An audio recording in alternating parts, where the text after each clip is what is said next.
Very good morning, my dear students, and you're welcome in the online tutorial of Park Public School. Yes, students, we hope you all are fine at your home, at your place. Please be safe at your home, be protected. Yes, student, as you know, this online tutorial of Park Public School platform is providing you quality of education during this lockdown.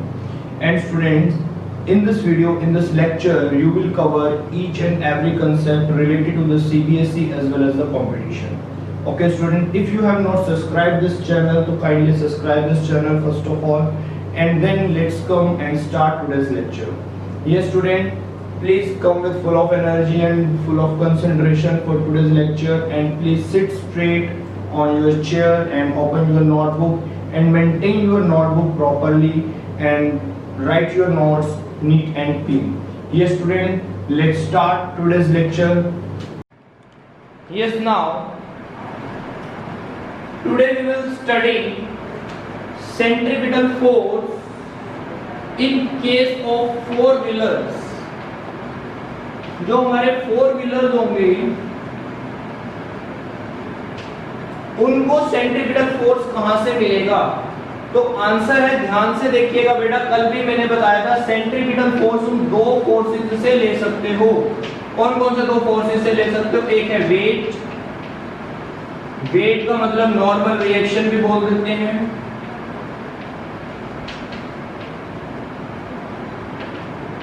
ठीक है, और दूसरा है वो हमारे पास friction. Friction को भी हम सेंट्रीपिटल फोर्स के काम में लगा सकते हैं और वेट को भी। देखिए कल हमने करा था टू व्हीलर वाला केस। टू व्हीलर वाले केस में क्या था कि ऑब्जेक्ट ने अपने आप को बेंड कर लिया था। बेंड करने से क्या हुआ था कि उसने अपने वेट मतलब नॉर्मल रिएक्शन के कंपोनेंट्स बना लिए। उनमें से एक कंपोनेंट था r sin थीटा जो सेंटर की तरफ था और जिसके कारण से वो ऑब्जेक्ट एक सर्कुलर पाथ में मूव कर गया। लेकिन ये टू व्हीलर था जो बेंड हो सकता था। लेकिन अगर मैं बात करता हूँ फोर व्हीलर की, तो फोर व्हीलर बेंड नहीं हो सकता। अब टर्न तो उसको भी करना है, एक कर्व्ड रोड है, एक सड़क है जिसपे टर्न आ चुका है तो उसको भी टर्न करना है। तो फोर व्हीलर टर्न कैसे करेगा? क्योंकि फोर व्हीलर अपने को बेंड नहीं कर सकता, वो अपने वेट के कंपोनेंट्स नहीं बना सकता। अगर वो वेट के कंपोनेंट्स नहीं बना सकता तो वेट अब उसका सेंट्रीपिटल फोर्स जैसा बिहेव नहीं करेगा, ठीक है। तो फिर उस टाइम पे अगर वेट हेल्प नहीं कर पा रहा तो हेल्प करेगा कौन? फ्रिक्शन। लेकिन हम अवॉइड करते हैं कि फ्रिक्शन कम से कम हो, क्योंकि फ्रिक्शन से अगर तुम सेंट्रीपिटल फोर्स का काम लोगे तो क्या होगा? वियर एंड टियर होगा, ठीक है। तो अवॉइड करते हैं फ्रिक्शन हो। लेकिन मजबूरी है कि फोर व्हीलर के केस में हम क्या करें, हम उसको बेंड नहीं कर सकते, तो फिर हमें फ्रिक्शन का ही यूज करना पड़ेगा। हाँ, एक पॉइंट तुम्हें मैं समझा देता हूँ, ध्यान से समझना। कभी कभी तुमने ऑब्जर्व किया होगा, जैसे बहुत जीटी रोड होती है, ठीक है, जो हमारी जीटी रोड है, एनएच नेशनल हाईवेज बने हुए हैं या कोई काफी मेन रोड है, तो उसके अंदर ना तुम्हें थोड़ी सी बेंडिंग मिल सकती है।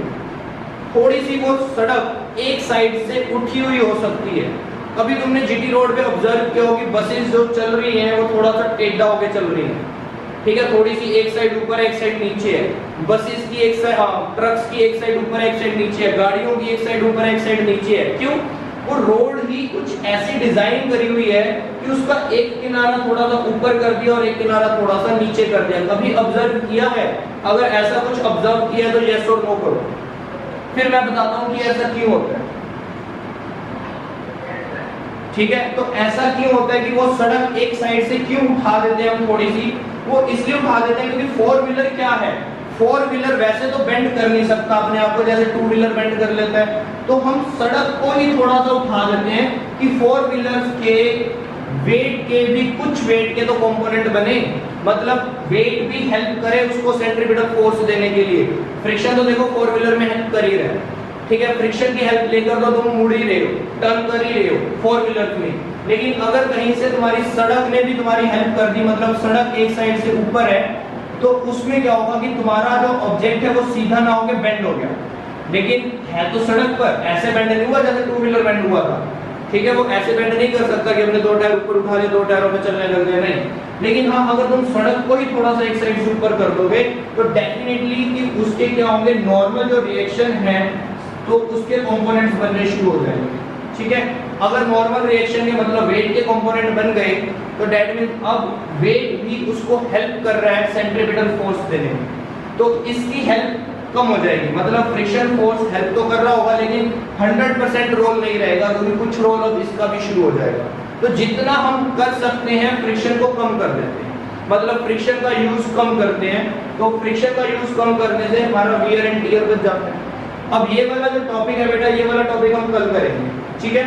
इसको बोलते हैं बैंकिंग ऑफ रोड। आज हमें बैंकिंग ऑफ रोड नहीं करना, आज हमें सिंपल करना है कि कोई सड़क कहीं से एक किनारे से उठा नहीं रखी, straight, that is called plain road. एक प्लेन रोड है जो बिल्कुल भी दोनों लेवल रोड जिसे बोल सकते हो, लेवल रोड। ऐसा नहीं है कि एक साइड से उसको उठा रखा है। जो रोड एक साइड से उठी होती है और एक साइड से थोड़ी डाउन होती है उसको बोलते हैं बैंकिंग ऑफ रोड, ठीक है। वो बेंट रोड्स होती हैं, ठीक है। वो स्पेशल डिजाइन की जाती हैं कि फ्रिक्शन का परसेंटेज कम हो जाए सेंट्रीपिटल फोर्स में और कुछ परसेंटेज वेट का भी कुछ पार्टिसिपेशन उसमें स्टार्ट हो जाए, ठीक है।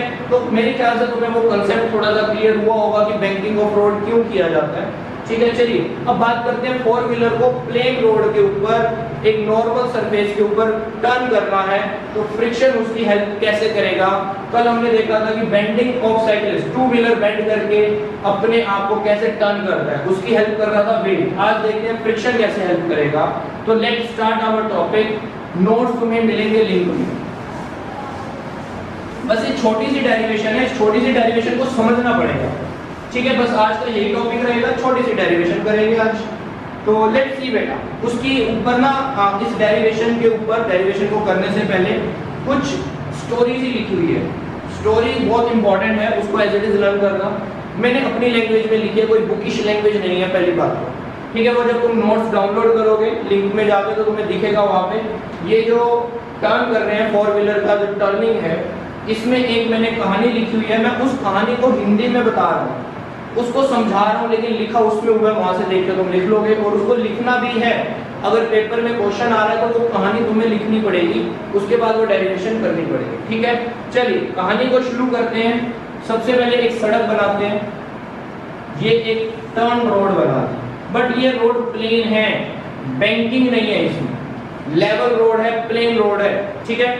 क्वेश्चन तुम्हें मिलेगा, क्वेश्चन मैं बता भी देता हूँ कि क्या क्वेश्चन होगा। क्वेश्चन होगा टर्न द व्हीकल या turn the four wheeler on the level road. Level का मतलब है प्योर लेवल रोड है, ऐसा नहीं है कहीं से एक साइड ऊपर नीचे है। चलिए ये है हमारे पास कोई four wheeler, this is the one of four wheeler, ठीक है। अब इस सिंपल काम तो पहले कर ही लेते हैं। ये बहुत सिंपल है बेसिकली। ये फोर व्हीलर का वेट mg, ये इसका रिएक्शन r। अब मुझे सिंपल सा पॉइंट बताओ बेटा, क्या ये रिएक्शन, ये जो रिएक्शन है बेसिकली कंपोनेंट्स बना सकता है? तो साफ शब्दों में है नहीं बना सकता। क्यों नहीं बना सकता? क्योंकि बेंड नहीं हो रहा। बेंड जब तक नहीं होगा तब तक कंपोनेंट नहीं बनेंगे। 90 डिग्री पर या 0 डिग्री पर कभी कंपोनेंट नहीं बनते, ठीक है। होगी बात। लेकिन जो व्हीलर हमारा फोर व्हीलर है वो जाना किधर चाहता है? तुमने उसका स्टीयरिंग घुमा दिया, स्टीयरिंग घुमाने के बाद वो ऐसे जाना चाहता है, लाइक दिस, वो ऐसे जाना चाहता है। बट तुमने कभी ऑब्जर्व किया होगा, मे भी तुम में से किसी ने ड्राइव किया हो, शायद ना भी किया हो क्योंकि अभी तुम छोटे हो, ड्राइविंग लाइसेंस नहीं बना होगा। तो जब हम ड्राइव करते हैं हम स्टीयरिंग को टर्न करते हैं ना, टर्न करने के बाद जब हमारी गाड़ी टर्न कर जाती है उसके बाद हमें दोबारा उसको ऑपोजिट डायरेक्शन में टर्न नहीं करना पड़ता। सिर्फ हम क्या करते हैं, अपने हाथ छोड़ देते हैं, स्टीयरिंग खुद घूम जाता है। तो वो खुद कैसे घूम सकता है? ऐसा कौन सा फोर्स उस पर लग रहा है कि स्टीयरिंग वापस अपने आप घूम रहा है? तो इस चीज को देखते हैं। तो इसके लिए मुझे तुम्हें छोटे से क्वेश्चन का आंसर करना होगा कि फ्रिक्शन किस डायरेक्शन में होता है। मैंने फ्रिक्शन चैप्टर जब स्टार्ट किया था तो उस चीज को बहुत ज्यादा समझाने की कोशिश की थी कि जो फ्रिक्शन होता है किस चीज के ऑपोजिट होता है हमेशा। तो वो एक पर्टिकुलर प्यारा सा वर्ड है, वो प्यारा सा वर्ड बताओ क्या है? किस चीज के ऑपोजिट मिलता है हमेशा? फ्रिक्शन फोर्स अगर देखना है तो कैसे देखोगे? तो आंसर है इंटेंशन ऑफ मोशन। ऑब्जेक्ट की जिस डायरेक्शन में इंटेंशन है मूव करने की उसके just opposite side friction force मिलता है। तो इंटेंशन का मतलब ऑब्जेक्ट जिधर मूव करना चाहता है उसके ऑपोजिट साइड में फ्रिक्शन मिलेगा। तो ध्यान से देखना बेटा, एक तुमने टॉपिक्स पढ़े हुए हैं ड्यू टू इनर्शिया। इनर्शिया क्या करता है, इनर्शिया एक ऐसी टेंडेंसी है हर ऑब्जेक्ट की जो ऑब्जेक्ट को स्ट्रेट लाइन में रखती है। वो नहीं चाहती कि ऑब्जेक्ट टर्न करे, वो चाहती है ऑब्जेक्ट हमेशा स्ट्रेट लाइन में ही ट्रेवल करे due to the inertia of direction. पढ़ा हुआ है ये हमने, लाइन से ही स्टार्ट हो जाते हैं पॉइंट्स तो +1 में भी इस चैप्टर में पढ़ चुके हैं, due to inertia of direction. अब देखना ध्यान से, ये फोर व्हीलर इस डायरेक्शन में जबरदस्ती टर्न कर रहा है, इसको फोर्स लगा रहे हो तुमने स्टीयरिंग को टर्न किया तो फोर व्हीलर को ऐसे तुमने इस डायरेक्शन में चला दिया, मूव कर दिया। लेकिन अभी भी अगर तुम अपना फोर्स हटा दो तो ये फोर व्हीलर अपने आप स्ट्रेट हो जाएगा इस डायरेक्शन में चलने के लिए। तो इसकी जो इंटेंशन है ना बेटा, वो इंटेंशन है इस डायरेक्शन की, this is called the intention. ये मैंने सारा वही कह रहा हूँ ना, ये एक स्टोरी तुम्हें मिलेगी इस डेरिवेशन से पहले, वो स्टोरी तुमने लिखनी है। डेरिवेशन तो बहुत छोटी सी है, डायग्राम भी बहुत छोटा सा है, लेकिन समझना तो इसको थोड़ा सा टेढ़ा करना। तो इंटेंशन समझ आ गई कि इसकी इंटेंशन इधर क्यों है, इस डायरेक्शन में इसकी इंटेंशन क्यों है, क्योंकि हर ऑब्जेक्ट जिसको तुम टर्न कर रहे हो, हर ऑब्जेक्ट स्ट्रेट होना चाहता है। जैसे तुम फोर्स हटाओगे वो स्ट्रेट हो जाएगा, स्ट्रेट लाइन में जाने की कोशिश करेगा। ठीक है, ये हम पढ़ चुके हैं ना, वैसे भी सेंट्रीपिटल फोर्स में पढ़ चुके हैं। लेकिन अब तुमने उसको जबरदस्ती टर्न किया तो टर्न करने पर क्या होगा, फ्रिक्शन फोर्स हमेशा कहां मिलेगा, देखो ध्यान से देखो, इंटेंशन इधर है क्योंकि ऑब्जेक्ट टर्न होना नहीं चाहता, ऑब्जेक्ट सीधा होना चाहता है। तो सीधा होना चाहता है तो उसका फोर्स इस तरफ होगा, उसके मूव करने की डायरेक्शन इधर की साइड होगी। ठीक है, तुम जबरदस्ती इधर ले जा रहे हो बट वो इधर जाना चाहता है। ठीक है, वो स्ट्रेट चलना चाहता है तो उसकी इंटेंशन इधर है तो उसको सीधा कर दो। और इंटेंशन के ऑपोजिट साइड में हमेशा फ्रिक्शन फोर्स मिलता है, याद करना थोड़ा सा, फ्रिक्शन फोर्स हमेशा इंटेंशन के ऑपोजिट साइड मिलेगा। तो यहाँ पर तुम्हें मिलेगा फोर्स ऑफ फ्रिक्शन। ठीक है, तो ये मिला तुम्हें force of friction, this is the force of friction. अच्छा, ये फोर्स ऑफ फ्रिक्शन किस साइड लग रहा है, तो आंसर है it acts towards the centre of this circular road, towards the centre of this circular या कर्व, कुछ भी लिख सकते हो, लेवल रोड। अच्छा, मैंने यहाँ पर स्पेशल वर्ड लिख दिया लेवल रोड। लेवल रोड इसलिए लिखा बिकॉज ये बेंट नहीं है, इसका कोई भी कॉर्नर उठा नहीं हुआ किसी भी डायरेक्शन पे। ये पॉइंट आई होप कि तुम्हें क्लियर हो रहा होगा। ठीक है, इंटेंशन सबको क्लियर हो गई है कि इंटेंशन का मतलब क्या है कि ऑब्जेक्ट को तुमने जबरदस्ती इधर मूव किया। ठीक है, ये जो मूवमेंट है इसको लिख लो, ये जो मूवमेंट है ये मूवमेंट फोर्सफुली है।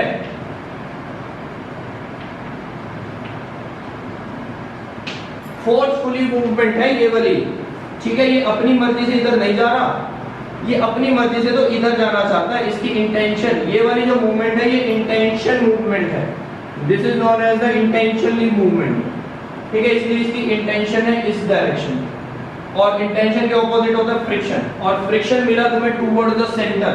और जो सा फोर्स सेंटर की तरफ होता है वो कैसा एक्ट करने लग जाता है, तो हम कहेंगे अब friction force can act as a या will act as a behaves as a centripetal force.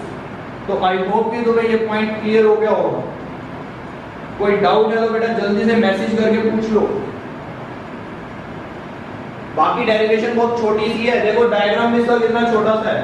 ठीक है, कुछ समझना नहीं है क्योंकि इसमें कोई कंपोनेंट्स नहीं बना रहे तुम, बस तुमने जबरदस्ती ऑब्जेक्ट को इस डायरेक्शन में चलाया। मूवमेंट है, फोर्सफुली मूवमेंट है, लेकिन वो इधर सीधा चलना चाहता है। सीधा चलना चाहता है मतलब उसकी इंटेंशन इधर है तो फ्रिक्शन इधर होगा। फ्रिक्शन सेंटर की तरफ है तो वो सेंट्रीपिटल फोर्स के इक्वल होगा।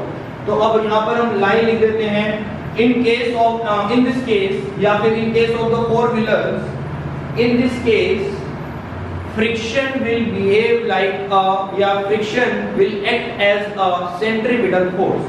वो लाइन लिखने के बाद हम यहाँ पर ये लिख देंगे कि जो फोर्स ऑफ फ्रिक्शन है वो कैसा है, सेंट्रीपिटल फोर्स के इक्वल है। फोर्स ऑफ फ्रिक्शन का फॉर्मूला याद करो बेटा, न्यू आर, आई थिंक याद होगा। सेंट्रीपिटल का क्या होता है, mv² by r। यहां तक कोई डाउट है किसी को? ये क्लियर हुआ? छोटा सा स्टेप क्लियर हो गया?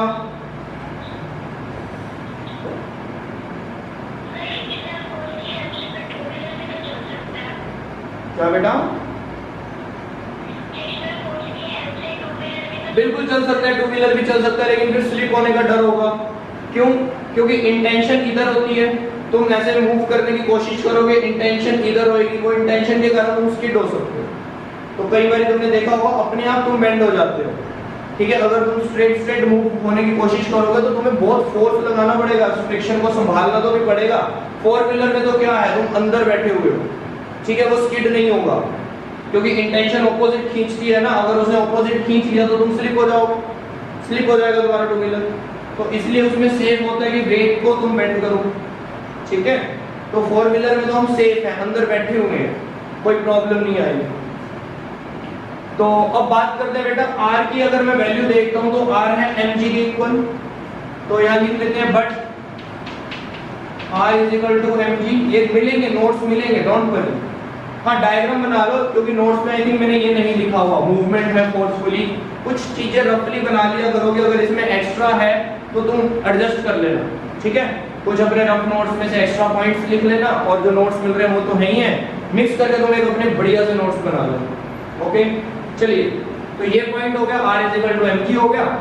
नाउ अब इसको पुट कर देते हैं, mu mg is equal to mv square by r। m से m हो गया कैंसिल। देखो हमारा टारगेट क्या होता है, हमारा टारगेट होता है हमें वेलोसिटी निकालनी होती है सेंट्रीपिटल के केस में। अब इसमें भी वेलोसिटी निकालो, कल भी हमने वेलोसिटी निकाली थी कि कितनी वेलोसिटी से कितना रेडियस चाहिए, आज भी वेलोसिटी निकाल लेते हैं। तो वेलोसिटी निकालने के लिए क्या होगा, रूट हो जाएगा, बस निकल गया, फॉर्मूला तो आ गया तुम्हारे पास। ये क्या हो जाएगा, mu r g is equal to v का स्क्वायर, ठीक है। रूट हटा देते हैं तो वी आ जाएगा रूट न्यू आर जी। ये लो जी, लगा दो इस पे चार तारे, चमका दो। छोटी सी डेरिवेशन, बच्चों वाली डेरिवेशन, बट इंपॉर्टेंट है, कंसेप्ट इंपॉर्टेंट है कि हम टर्न कैसे करते हैं। हमें कई बार कंसेप्ट इंपॉर्टेंट होने के कारण वो क्वेश्चन की इंपॉर्टेंस बढ़ जाती है, ठीक है। ऐसा ही नहीं है कि सिर्फ टफ क्वेश्चंस ही हमारे इंपॉर्टेंट होते हैं, कई बार इजी क्वेश्चंस भी इंपॉर्टेंट होते हैं क्योंकि उनका कंसेप्ट इंपॉर्टेंट है। What this point? चलिए, आज बस इतना ही करना है बेटा, आज हम ज्यादा नहीं करेंगे, लेकिन ये टॉपिक में मुझे बता दो कोई प्रॉब्लम है या कोई डाउट है तो वो क्लियर कर सकते हो, ठीक है। और यहाँ तक इसे कंप्लीट कर लीजिएगा। Thank you student.